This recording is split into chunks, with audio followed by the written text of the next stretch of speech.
ఇట్లు నురక ఎగ్గులు వల్కగబోలెగాక ఉద్ధతమతి అన్యులీతని విధంబున పల్కి మదీయ చాప నిర్గత చటులోగ్రమార్గణ నికాయ పయోధి మునుంగక ఇట్లు ధర్వితులయి పవనీర్తుయే గభీర పరాక్రమ మరుతాత్మజా. ఒక్కటి ఆలోచించు భీమా, నీకంత కోపం వచ్చి గదాదండాన్ని పట్టుకుని పైకి లేస్తున్నావు కదా, కనుబొమలు ముడిపడ్డాయి కదా. కృష్ణుడు 100 తప్పులు లెక్క పెట్టి వీడు కృష్ణుడి చేతిలో మరణించాలి కాబట్టి ఊరుకున్నాను తప్ప, నన్ను ఇంత అధిక్షేపించి ఇలా మాట్లాడిన వాడు ఇంకొకడైతే నేను ఊరుకుంటానా? అంత చేతకానివాణ్ణా? నా కోదండమునకు బాణములను సంధించి విడిచిపెడితే వీడు కనపడతాడా అసలు మనిషి? ఆ బాణముల యందు ముంచేస్తాను వీడిని. నాకు కష్టమా? నాకు లెక్క వీడిని పడగొట్టడం. నేనే ఊరుకున్నా. భీముని కన్నా భీష్ముడు గొప్పవాడా కదా? అయినప్పుడు మరి భీష్ముడే ఓర్పు పట్టాడు. ఎందుకనంటే తప్పులు లెక్క పెట్టుకోవలసిన ఆయన లెక్క పెట్టుకుంటున్నాడు. ఇంకా 37 అనుకోండి, ఆయన ఊరుకుంటాడు. నీకెందుకు నాకెందుకు?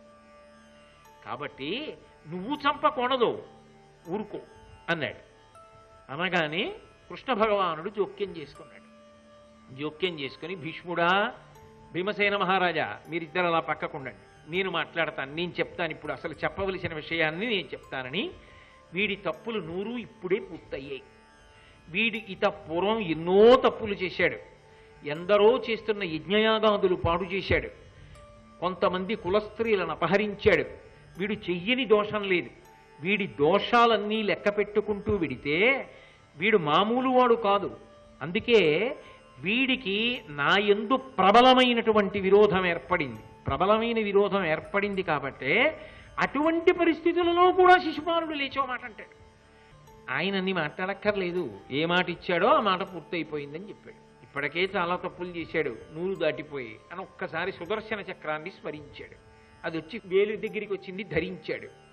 రాజచక్రం అంతా, అంటే రాజులందరూ భయపడుతున్నారు. ఆ సుదర్శన చక్రాన్ని విడిచిపెట్టాడు. అది ఉత్తర క్షణంలో వెళ్ళి ఆ శిశుపాలుని యొక్క కంఠాన్ని ఛేదించేసి తల కింద పడిపోయింది, నెత్తురు పైకి చిమ్మేసింది. అయితే ఆశ్చర్యకరమైన విషయం ఏమిటి అంటే, శిశుపాల వదలో ప్రల్లదమేది అన్నారు. అంటే భగవంతుడిచ్చిన నోటిని సద్వినియోగం చేసుకోవడం చేతకాక ఓహో మాట్లాడుతున్నాడు కదూ, ఆ మాట మాట్లాడుతుండగానే వచ్చి కంఠాన్ని కోసేసింది సుదర్శన చక్రం. ఆ మాటలు పూర్తి చేయకుండా అయిపోయింది. ఆయన ఇచ్చిన కంఠాన్ని దేనికి ఇచ్చాడో దానికి వాడుకుంటే సద్వినియోగం. ఎవరిని అనుగ్రహించాడు? ఇదే భీష్ముడు అంపశయ్య మీద పడిపోతే కృష్ణుడు వెళ్ళి ధర్మం చెప్పన్నాడు ధర్మరాజు గారికి. ఆయన అన్నాడు, ఇన్నాళ్ళ నుంచి అంపశయ్య మీద పడుకున్న నిత్తురంతా కారిపోయింది, 2 అంగుళాలకు బాణం చొప్పున కొట్టాడు, ఒళ్ళంతా బాణ పంజరం మీద ఉంది. ఏ ఓపిక ఉంది కృష్ణ? ఏం మాట్లాడను? జగదాధారుడవు నువ్వు ఉండగా నేను మాట్లాడాలా? ఏం మాట్లాడను? ఒంట్లో ఏ ఓపిక ఉంది? ఒళ్ళంతా నిప్పులు కదువులు కట్టుంది కృష్ణ అన్నాడు. నీ నొప్పి అంతా తీసేస్తున్నాను, నీ శరీరానికి నిప్పు ఉండదు, నీ మనసు నీలో ఉన్న జ్ఞానము మీద కేంద్రీకృతమవుతుంది, మాట్లాడన్నాడు. ఒకరికి బాణ పంజరమైపోయి పడుకున్నటువంటి శరీరానికి అంత శక్తినిచ్చి మాట్లాడించాడు. ఒకడు మాట్లాడుతుంటే కంఠం కోసేశాడు, మాట పూర్తవకుండా. బ్రతుకైనా చావైనా మాట మీద ఆధారపడింది. భగవంతుడు మెచ్చేటట్టుగా మాట్లాడడం నేర్చుకో, అంతేకాని భగవంతుడు అసహ్యించుకునేలా మాట్లాడి బ్రతుకుదామని ఆలోచన పెట్టుకోకు. కాబట్టి ప్రల్లదమేది ఇట్లు శిశుపాలుడు వజ్రహతాద్రితుల్యుడై త్రిల్లెడు వానిదైన పృథుదేహము వెల్వడి తేజమంబరం బెల్ల వెలుంగవచ్చి పరమేశ్వరు దేహము సొచ్చే విస్మయోత్ఫుల్ల విశాల నేత్రుడై భూపుతులెల్లను చుచుచుండగన్. ఆ కంఠం తెగిపోయింది, వాక్కు ఆగిపోయింది, ఆ తల కింద పడిపోయింది. ఆ శరీరం ఆధారం లేదుగా, మరి కంఠం లేదుగా, కింద పడిపోతోంది. కింద పడిపోతుంటే అందులోంచి ఒక దివ్యమైనటువంటి గొప్ప వెలుతురు పైకొచ్చి, ఆ వెలుగు పైకొచ్చి ఒకసారి అలా తిరిగి అది అక్కడే ఉన్నటువంటి కృష్ణ పరమాత్మ యందు లీనమైపోయింది. పరమేశ్వరుడైన కృష్ణుడిలోకి వెళ్ళిపోయింది. ఎందుకు వెళ్ళిపోవాలి? విరోధభావంతో కదా మాట్లాడాడు ఆఖరి నిమిషం వరకు. అయినా మరి కృష్ణుడిలో ఎందుకు ఐక్యమయ్యాడు అంటే, భాగవతంలో నారదుడు ధర్మరాజు గారితో మాట్లాడుతూ చెప్తాడు, కామోత్కంఠత గోపికల్ భయమునన్ కంసుండు వైరక్రియా సామాగ్రించిశుపాల ముఖ్య నృపతుల్ సంబంధులై వృష్ణులు ప్రేమన్ మీరలు భక్తి మేము ఇది చక్రింగంటి మెట్లైన ధామధ్యాన గరిష్ఠులైన హరిచందన్వచ్చు ధాత్రీశ్వర అంటాడు. ఏ కారణం చేత పట్టుకోండి భగవంతుణ్ణి, కామోత్కంఠత గోపికల్, కామం చేత గోపికలు పట్టుకున్నారు.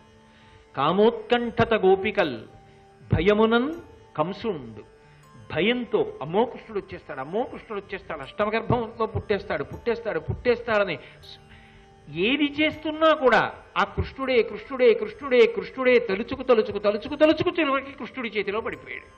భయము చేత కంసుడు పడిపోయాడు.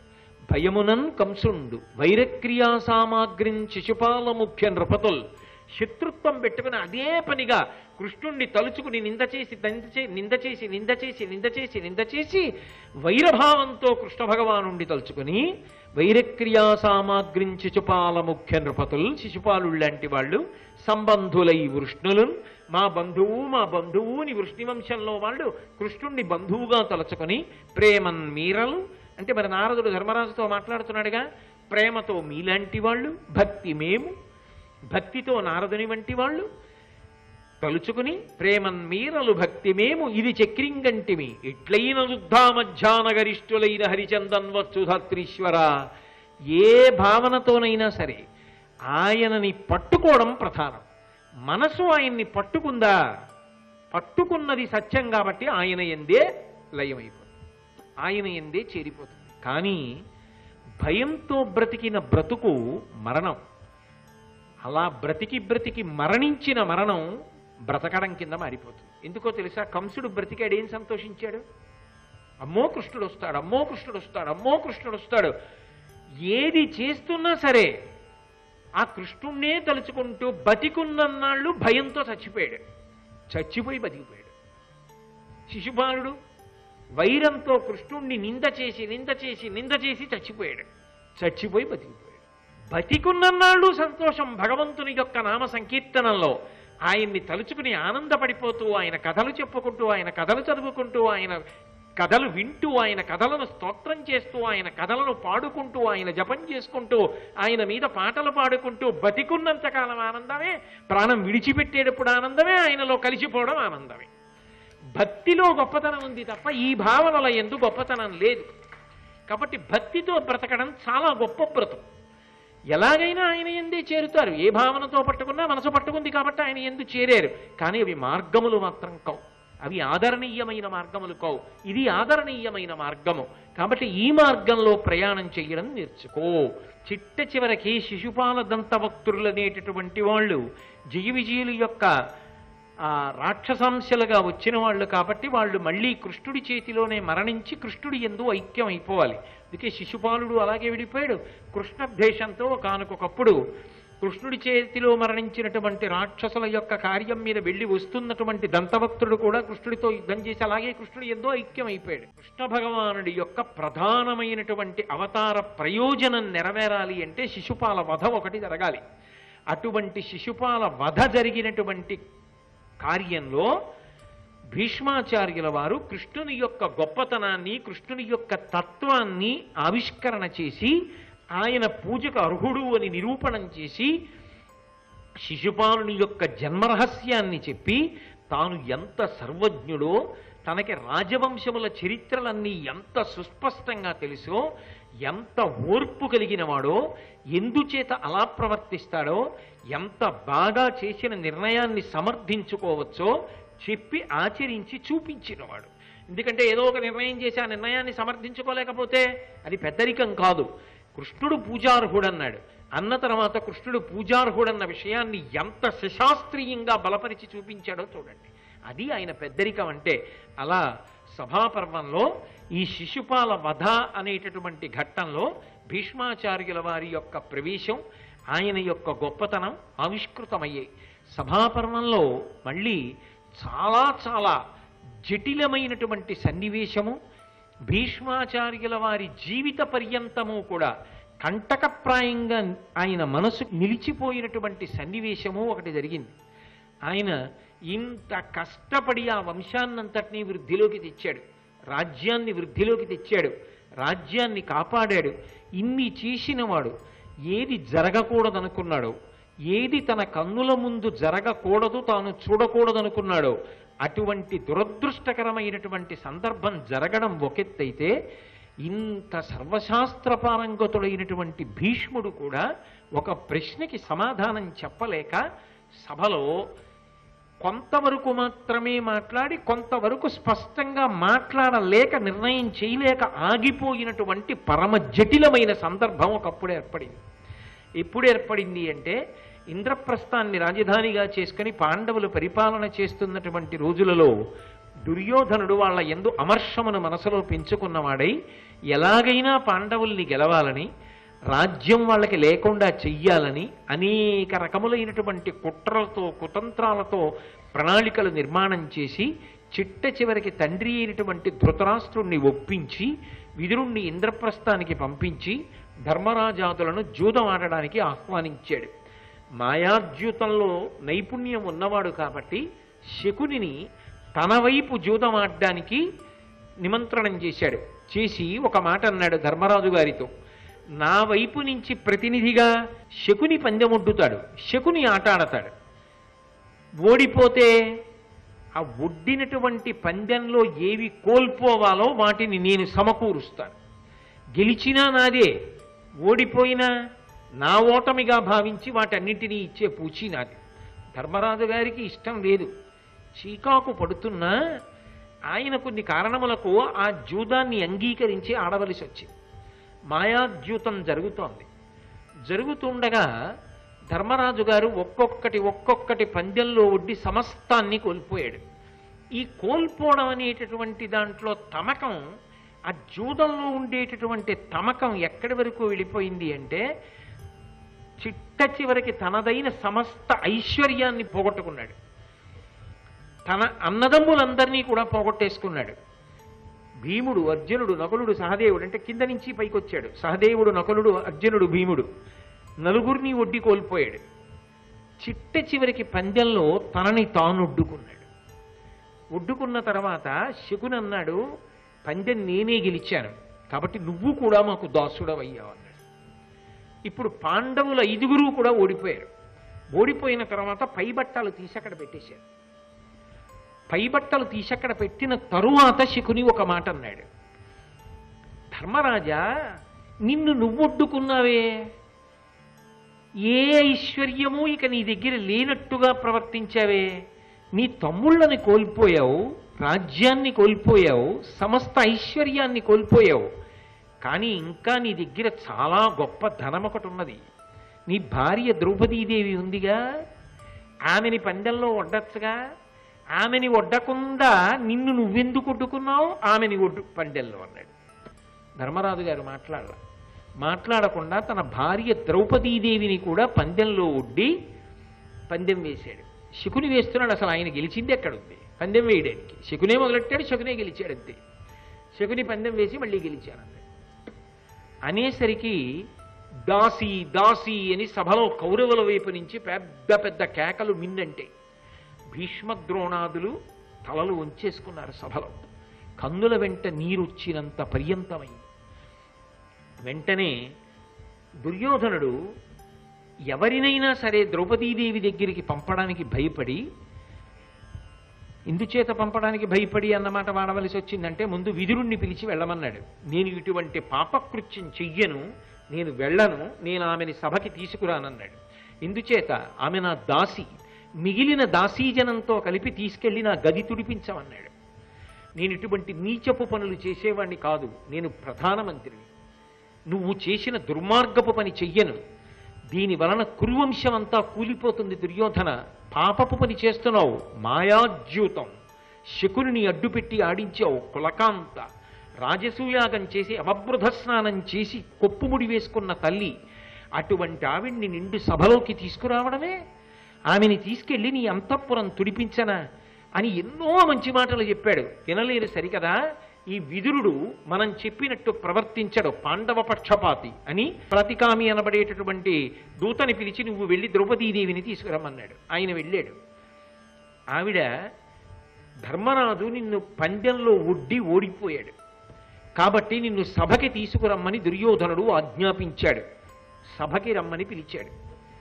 రాతికామి చెప్తే ఆమె వెంటనే ఒక ప్రశ్న వేసింది. ఆ జూదగాడిని నేను ఒక ప్రశ్న అడిగానని చెప్పి సమాధానం కనుక్కురా, అప్పుడు వస్తాను. ఏమిటి ఆ ప్రశ్న? తన్నోడి నన్నోడెనా, నన్నోడి తన్నోడెనా అడిగిరా. ఎవరిని? ఆ జూదగాడిని అని, భర్త ధర్మరాజుని అని ఆవిడ అల్లా. ఎందుకని? ఎంత జూదం ఆడితే మాత్రం భార్యని జూదంలో పందెం పెట్టేవాడు ఉంటాడా? ఇంత తమకమా? ఇంత పోగొట్టుకోవాలా? అంత జూదం ఆడాలా? ఎంత ధర్మరాజు అయితే మాత్రం ఆమెనే పందెంగా ఒడ్డి దాసిగా మార్చాడన్నప్పుడు ఆమె ఆభిజాత్యం, ఆవిడికి ఆ కోపం రాకుండా ఉంటుందా? రాకపోతే అర్థం ఉందా వ్యక్తిత్వానికి? అందుకే ఆ జూదగాడిని అడిగిరా, తన్నోడి నన్నోడేనా, నన్నోడి తన్నోడేనా అంది. ఆయన సభలోకి వెళ్ళాడు. ఆమె ఈ ప్రశ్న ధర్మరాజుని అడిగి రమ్మంది అని ధర్మరాజు వంక చూసి ఈ ప్రశ్న అడిగాడు. ధర్మరాజు ఒకసారి విని తలదించుకున్నాడు, ఏమీ మాట్లాడలేదు. వెంటనే దుర్యోధనుడు అన్నాడు, ఆమె దాసి, దాసి అయినది ప్రశ్నలు వేయడం ఏమిటి అక్కడి నుంచి? దుశ్శాసన, మిగిలిన వాళ్ళకి భయం, నువ్వు వెళ్ళి ఈడ్చుకురా అన్నాడు. ఆమె భయపడి గబగబా వచ్చి ధృతరాష్ట్ర మహారాజు దగ్గర నిలబడింది. ఆమె మహాతల్లండి. ద్రౌపదీదేవి అంటే సామాన్యమైనటువంటి తల్లి కాదు. ఆమె గుర్తించింది సభలో ఏర్పడినటువంటి ఉద్విగ్నత, సభలో తన పతుల యొక్క నిస్సహాయత, జరిగినటువంటి అకృత్యం, దుర్యోధనాదులు ఎంత క్రూరమైన ప్రణాళికలో ఉన్నారు అన్నది ఆమె తెలుసుకుంది. తెలుసుకుని వచ్చి ధృతరాష్ట్రుడి దగ్గర నిలబడింది. ఎందుకు నిలబడింది అంటే ఆమెది సమయోచిత ప్రజ్ఞ. ఆమె సభలో ఉన్న భీష్ముణ్ణి ప్రధానంగా దృష్టిలో పెట్టుకుని ఒక ప్రశ్న వేసింది. నా భర్తను అడిగాను చెప్పలేదు, ఈ సభలో ఉన్న పెద్దలను అడుగుతున్నాను, నన్నోడి తన్నోడేనా, తన్నోడి నన్నోడేనా అని అడిగింది. ఎందుకని అంటే ఆ ప్రశ్నని బట్టి ద్రౌపదీదేవి దాసియా కాదా నిర్ణయం అవ్వాలి. ఆమె నేను దాసినా అని అడగలేదు, తన్నోడి నన్నోడేనా, నన్నోడి తన్నోడేనా, అది ఆవిడ ప్రశ్న. ఎందుకు అలా అడిగింది అంటే ఒక పెద్ద విశేషం ఉంది, ధర్మ సూక్ష్మం ఉంది అందులో. ధర్మరాజు గారు తనని ఓడిపోయాడు అనుకోండి, ఇక తనని తాను ఓడిపోయిన తరువాత పాండవులకు దాసుడు, ఇంకా ఆయనకి అంటూ ఏం లేదు, ఆయన కూడా పాండవులకు దాసుడు. ఇక ఆయన తనంత తానుగా పందెం ఒడ్డడానికి ఆయనకు అధికారం లేదు. అప్పుడు ఆయన భార్య ఏమైపోయింది? ఇక పందెం ఒడ్డడానికి ఆస్కారం లేదు కాబట్టి ఆమె దాసి కాదు, ఆమె పందెంలో ఒడ్డబడలేదు కదా. ఒడ్డబడనప్పుడు అప్పుడు ఇంటి కోడలుగా రక్షకుడు ఎవరు? భర్తలు దాసులైపోయారు దుర్యోధనాదులకి, వాళ్ళు రక్షించలేరు.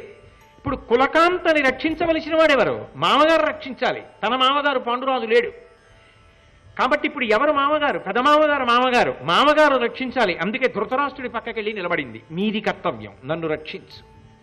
అయితే ఇక్కడ ఒక చిన్న ధర్మ సూక్ష్మం ఉంది. ఏమండి, ధర్మరాజు గారు ఓడిపోతే ఇంకా మళ్ళీ కొత్తగా ద్రౌపది ఓడిపోవాలా పందెంలో? అక్కర్లేదుగా. దాస భార్యాపి దాస్యేవా, ఎందుకంటే దాసుడి భార్య దాసే కాబట్టి ఇంకా మళ్ళీ కొత్తగా ఈయన ఓడిపోయాడు కదండి, ఆవిడ ఓడిపోలేదు కదండి అన్న మాట రాదుగా. ఆవిడ్ని పణంగా పెట్టలేదన్న మాట రాదుగా. ఆయన ఓడిపోయినప్పుడే ఆవిడ ఓడిపోయినట్టు కూడా. భర్త పక్కనే భార్య కదా, ఇద్దరు వేరు వేరు కాదు కదా. అయినప్పుడు ధర్మరాజు ఇప్పుడు ఓడిపోయాడో ద్రౌపది కూడా అప్పుడే ఓడిపోయింది, పణంగా పెట్టబడినట్టే. పాండవులతో పాటే ఆమె కూడా దాసి అయిపోయింది. అందామా? మరి శకుని ఎందుకు పెట్టించాడు ద్రౌపదీదేవిని అంటే కౌరవులే అంగీకరించినట్లయింది కదా. ద్రౌపదీదేవి ఇంకా నీ చేత పణంగా పెట్టబడలేదు అంటే ద్రౌపదీదేవిని గెలుచుకోలేదు అని అర్థం వచ్చింది కదా అక్కడ. ఆమె దాసి కాదు అని కౌరవులు అంగీకరించినట్టేగా. కౌరవులు అంగీకరిస్తే ముందు ఓడిపోయిన వాడు ఇప్పుడు మళ్ళీ ఎలా పణంగా పెడతాడు? పణంగా పెట్టలేడు, ఎందుకంటే ఇక తనది కాదు. అప్పుడు పెట్టవలసి వస్తే వాళ్ళ సొత్తుని పెడుతున్నానని మామగారు పెట్టగలరా? ధృతరాష్ట్రుడు పెట్టాలా అన్నాడా? ధృతరాష్ట్రుడు రక్షకుడు, ధృతరాష్ట్రుడు ఆయన పక్కకెళ్ళి ఆవిడ నిలబడింది. అసలు ఇంకా ధర్మరాజుకున్న అధికారం ఏమిటి? ఆమె ధర్మరాజుకు ఒక్కడికే భార్య కాదుగా. భీమ అర్జున, నకుల, సహదేవులకు కూడా భార్య కదా. అయినప్పుడు ఆయన ఒక్కడే ముందు ఓడిపోయినవాడు, కౌరవులకి దాసుడైపోయినవాడు, ఇక స్వతంత్రంగా తనకి అంటూ ఇక ఏమీ లేదు, వాళ్ళు తనకి అధిపతులు, తానే దాసుడైపోయిన వాడు ఇంకా తనకేదో ఉన్నట్టుగా ఎలా ఒడ్డుతాడు? ఇక ఒడ్డడానికి ఏం లేక కదా తనని తాను ఒడ్డేసుకున్నాడు. తనని తాను ఒడ్డేసుకున్నాడంటే చివరి మెట్టు.